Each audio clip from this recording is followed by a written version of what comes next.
Well, they did it. G2 have won VCT Americas Kickoff 2025. The team that couldn't win a best of 5 for their lives back in 2024 finally gets over that hump and beats Sentinels in a very close 3-2 match. So today we're going to be talking about how the entire top 4 went, how these teams did in these past 4 matches, and talk about the implications for these teams heading into both Bangkok and Stage 1. So this is the board we have today. As you can see, we have all 4 matches of the top 4. We will be starting with the first edition of G2 versus Sentinels, which was a 2-0 win for G2. I'll keep this one short because we have another match between these two teams to talk about later. But this was a pretty clean 2-0 victory on the side of G2. Heading into this match, G2 had not dropped a map and they weren't going to start doing that now. They were looking quite good in this match, especially considering the fact that they didn't let Sen win more than 7 rounds on both maps. Sentinels just could not find an answer in this match and it led to a pretty quick 2-0. Looking at map 1, we have Abyss, which was a 13-7 win in favor of G2. It was also their map pick, G2 doing very well on their tech side, winning it 10-2. And then while Sentinels would win the pistol and try to mount a comeback, it did not matter too much. G2 would get the win at round 20. Zels is having a good game for himself on the KO. He got 20 kills here. Leaf continuing his strong play on Chamber, 21 kills plus 9 for him. Moving on to Pearl, which was Sentinels map pick, G2 would win this one again, 13-7, same exact scoreline. First half would be closer this time, 7-5 at the half, and then G2 would win the pistol yet again. First half was a lot closer than the previous map. It was 7-5, but then G2 would win the pistol in the second half, which would snowball them to win this one at the exact same score as the last one. Narrate, who needed a bounce back map after his poor performance on Abyss, definitely did quite well for himself on the Fade, looking much more comfortable on that Agent. 90 kills for him, and he had a rating of 1.27. And everyone on G2 doing well, everyone going positive except for Leaf, which is kind of surprising, but Jogamo having a very solid map for himself, 21 kills for him. Looking at the team MVPs on the side of G2, we have Jogamo having probably his best match as a member of G2 in the VCT so far. 36 kills, 29 deaths, 16 assists, and he had 3 separate 4K rounds. On side of Sentinels, Zelsis had a very good top 4 overall. In this match, he got 29 kills, 32 deaths, 10 assists for -3. So not the best performance, but he would do very well for himself later on. So as I said, this one was a pretty clean win from G2, but they would find a lot more trouble when it comes to Sentinels when they would rematch in the grand finals. But before talking about that, we have a couple other matches to talk about, which brings us to MIBR versus Crew. This one ended up being a 2-1 victory for the Brazilians. Definitely a very interesting matchup here. Two teams that have had to go on these lower bracket runs. Both Crew and MIBR getting knocked down to the lower bracket very early in this kickoff tournament, but doing very well to recover and looked like much better teams later on. Crew finding their success and having these crazy individual performances by players like Melzer, Kesnet, as well as Shy, and MIBR being a very good comeback team, usually losing the first map of every game they've played, except for their match against Evil Geniuses, and having Ospos, one of the best players in the entire world, leading the way for this team full of some young players that need experience. And that formula in this match was what won MIBR this game. Looking at map 1, we have Bind, which was a 13-8 win in favor of Crew. MIBR starting pretty strong by winning the first 4 rounds of the map, but then Crew were able to recover on that attack side. Ended up being an even half at 6-6, but then Crew get the second pistol. That allows them to snowball a bit, get a good lead, and then MIBR would try to get a couple rounds, but Crew just had the one and one off of a retake. Then Crew would win the second pistol, which allowed them to snowball, MIBR only getting 2 more rounds in this game. Osmos doing very well for himself on a map that his team lost, 24 kills and 13 deaths, he had +11. And Cortesia being the only other player going positive for MIBR, he had 15 kills and 14 deaths. On the Crew side, Shy and Melzer were continuing their very strong performances in this kickoff tournament. 23 kills for Shy, he had a +14 and a rating of 1.89, very solid number from him. And then Melzer on the Brimstone, 18 kills, 15 deaths, 15 assists, +3. Very good game from him. Kesnet a little bit quiet, but still getting 16 kills. Adverso and Mazzino struggling a little bit, but the team got the win, so didn't matter. Moving on to map 2, we have Abyss, where MIBR would get their revenge, having the exact same scoreline in that first map, just in favor of them. 13-8 for MIBR on their own map pick. Crew would win the pistol, but MIBR would be able to string together 2 separate win streaks to give them the edge on the first half. 8-4 heading into the second, and then MIBR would win that pistol, bringing them to 10. Crew would start to try to do something, but 3 more wins for MIBR would end the map. Ospos continuing his incredibly strong play, this time on a map that they won. 29 kills for him, 9 deaths plus 20. That is a crazy number. And Cortesia looking a lot more comfortable in recent maps. 19 kills on the Cypher for him plus 8. All negatives across the board for Crew, Shy being the closest one to an even rating. He had 16 kills, 17 deaths, minus 1. And then moving on to the decider map, we have Split, which ended up being a 13-11 win for MIBR. Very close map here, but MIBR kind of blew the lead. 8-4 at the end of the first half. MIBR winning the pistol, getting a 4-round win streak. They're looking really good. Then they would win the second pistol and the next round, bringing them to 10, but Crew would start their comeback. They almost tied the game. MIBR got to match point at round 20, but MIBR seemed to struggle when they're at map point. They don't seem to really be able to just like dig their claws in and win right after getting to 12, because Crew would win 3 in a row after that, but MIBR shut it down, and this one was over right before overtime. Ospas yet again dropping a 29 bomb, 15 kills for him, a rating of 1.80. Noswer having a bounce back map. He's been pretty quiet in Kickoff, but has had these maps where he comes up big, 15 kills for him. And Genom on the Astra having a good map for himself, 15 kills and 14 deaths for him. Shy yet again top fragging for this team, 18 kills on the Cypher for him. Adverso would tie him in kills with 18, but the rest of the team was going negative. Looking at the team MVPs on the side of MIBR, we have who else but Ospas, who went 82, 36, and 7 for plus 46. I could have put down how many multi-kills he got, but he was plus 46. I have to highlight just what an insane number that is. And for Crew, Shy had a really good match for himself, 57, 40, and 17, and he had 2 separate 4Ks. So this would end Crew's bid for a spot at VCT Masters Bangkok. Not the result that they wanted, obviously, but Crew did do a really good job in the second half of this tournament. It seemed like ever since that match against 2G, where they just steamrolled them, that helped them regain their confidence, and they showed in this tournament why a lot of people do have faith in this roster. Unfortunately for them, there are only 2 spots at that Bangkok tournament, and they were not able to make top 3. They do end up with the championship point out of this tournament, so that is at least something. I definitely think this team is going to be scary. I hope to see a lot more consistency from them, because if they can keep the form that they've showed in this Kickoff tournament, then they should be pretty well off. And for MIBR, really strong game from them. Really like how the rookies look, but we have another match of theirs to talk about, so let's move on to that one. Which brings us to the lower final, which was Sentinels versus MIBR. Sentinels looking to get that second spot in Bangkok, as well as have a date with G2 in the grand final to hopefully get that rematch win, whereas MIBR defined expectations throughout a lot of this tournament. This was the farthest this MIBR organization has ever gone in VCT Americas, so really big accomplishment just being here. And Ospas looking to not miss out on the first international tournament of the year like he did with Leviathan in 2024. But unfortunately for MIBR, this one did end up being a 3-1 win in favor of Sentinels. Sen looking dominant in their 3 wins, but losing a pretty insane overtime game. This one could have been a 3-0, but MIBR showing a lot of comeback potential and looking very composed when they're down. However, after winning that crazy overtime game, MIBR were not able to pounce on the opportunity to steal this one away from Sentinels, and Sentinels kind of ran them over on that last map.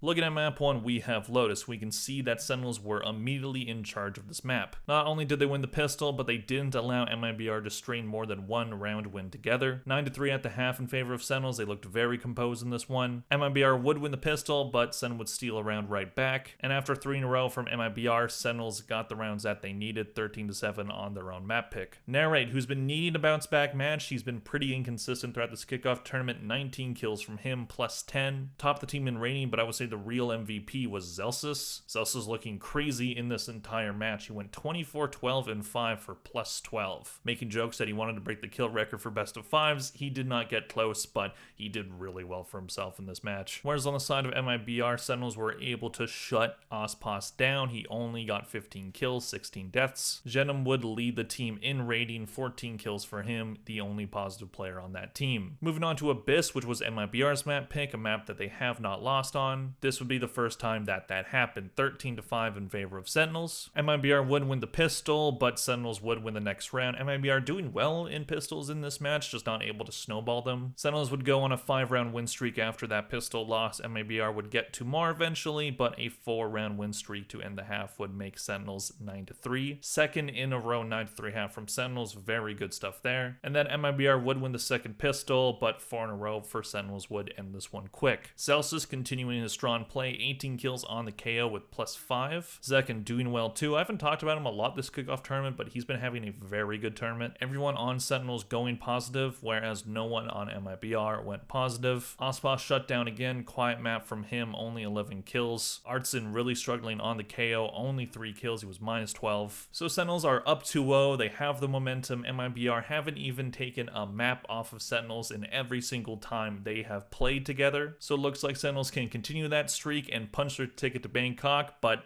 not so fast because, yeah.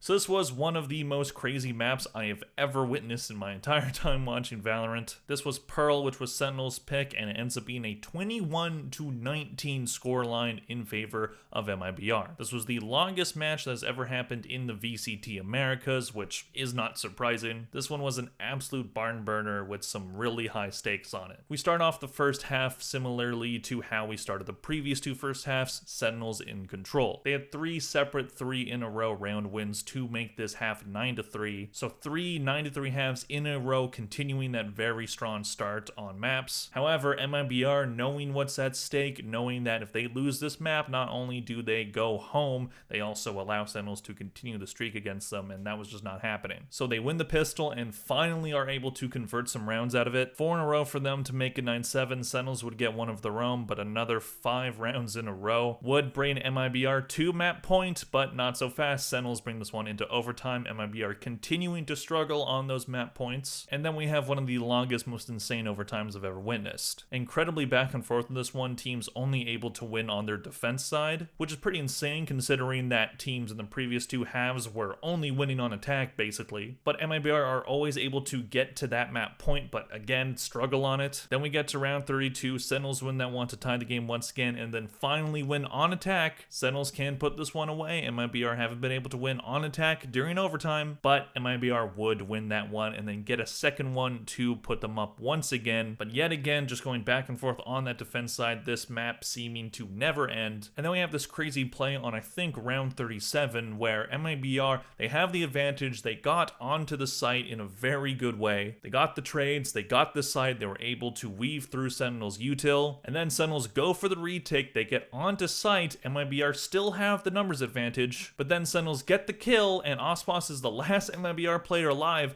and he's just 5 miles away. He was going for a play where he would get a flank, but he was going the lawn side, which I just think made no sense. He was going all the way to B lawn, which, why would you do that when you're fighting for the site right here and you're trying to keep the plant? Like, I understand, like, you're trying to do unexpected things and whatnot, but why?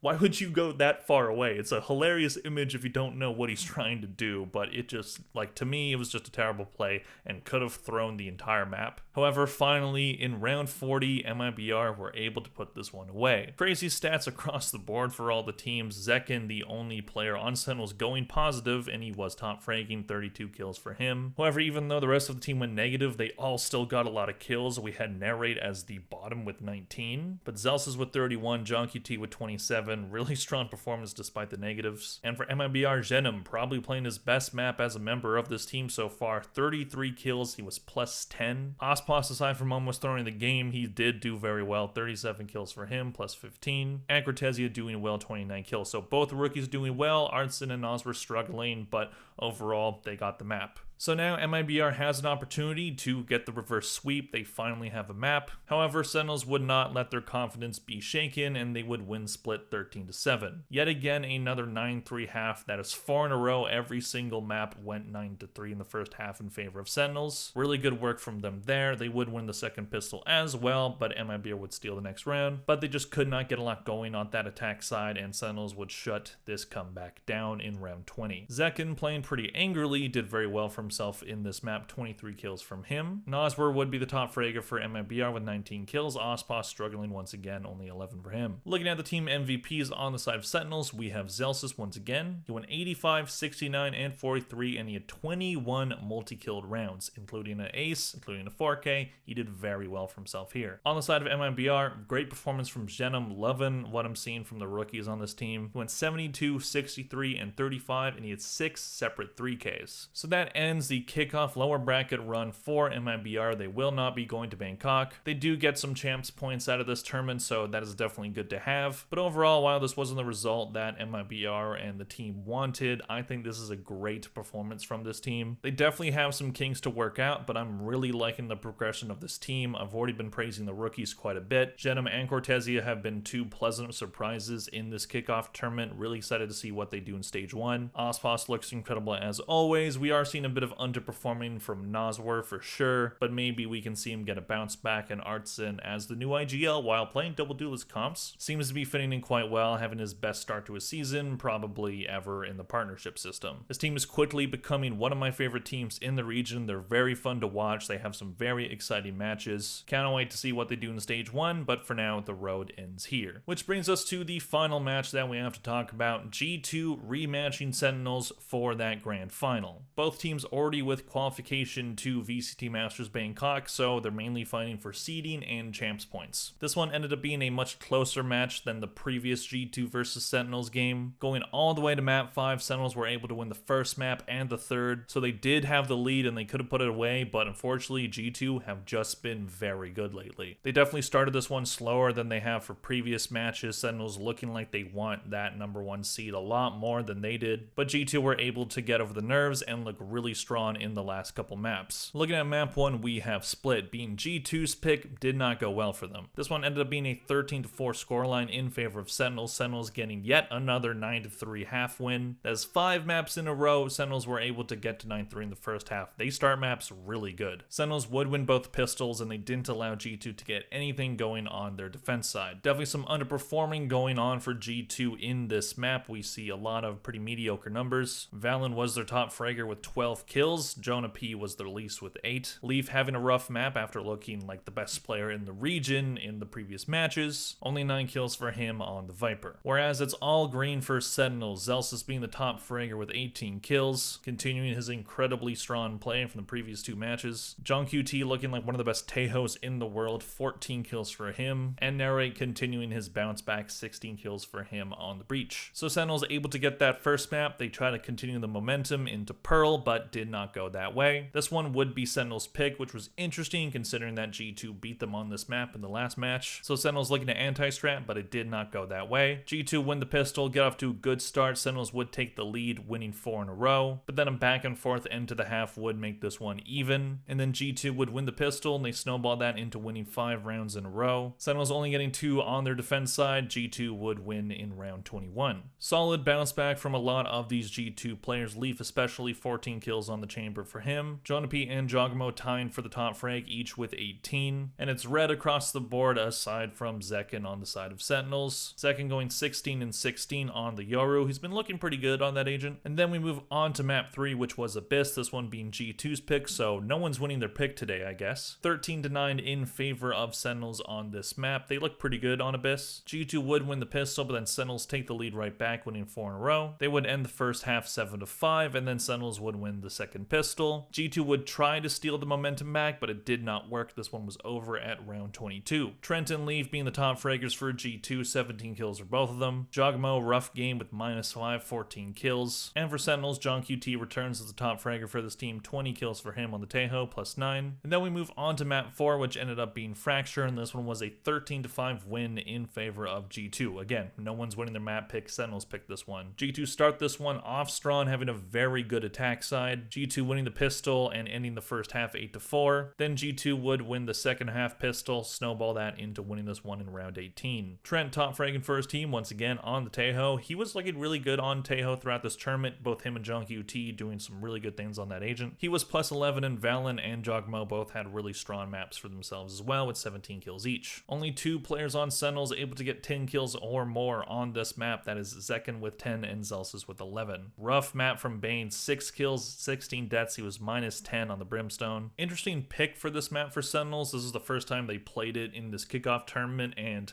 they don't look great on it. And then we move on to the last map of this match, going all the way to number 5, Haven, which ended up being a 13-10 win in favor of Sentinels. G2 almost putting this one away pretty early. They started very strong by winning the first 4 rounds, not allowing Sentinels to get more than 1 round in a row on their attack side, which meant it was 9-3 at the half. G2 were able to get to 11, and then Sentinels had to mount their comeback. It was do or die for them. They won 5 rounds in a row. They would get the score to 11-8. G2 get to map point. They would get the scoreline to 11-8. G2 get to match point. Sentinels win 2 more in a row, but off of a really good attack round, G2 put this one away. Trent yet again as the top fragger, 23 kills for him, +9. Valen doing really good on the fragging front as a controller, IGL, 19 kills for him. Bang having a great bounce back map, leading the charge in rating, 19 kills for him, he was +2. And Narrate on the ISO, interesting pick there, I think they're playing the Fnatic comp here, 21 kills for him. Looking at the team MVPs, on the side of G2, we have Trent, one of his best matches of the tournament, but he's been great all throughout. 80 kills, 63 deaths, 21 assists for +17. And on the side of Sentinels, John QT leading the way as the IGL, 69 kills, 64 deaths, 27 assists for +5. So this ends the VCT Americas Kickoff tournament. This one, while there were some stakes to it because both teams really wanted that trophy and wanted to get more champs points than the other team to put them ahead going into stage 1, the stakes were definitely lower than other grand finals, but this one still ended up being a very good match, and G2 finally breaking their streak of losing best of 5s. They were very bad at those in 2024. They lost 3 in a row, not winning since their win in the lower final against Leviathan back in America's stage 1. Yes, it's been that long. So this was a great way to showcase how good this team is heading into that Bangkok tournament. They're definitely one of the favorites, and they seem to have Sentinels' number. Sentinels did not beat this team in 2024. Technically, there was that kickoff match, which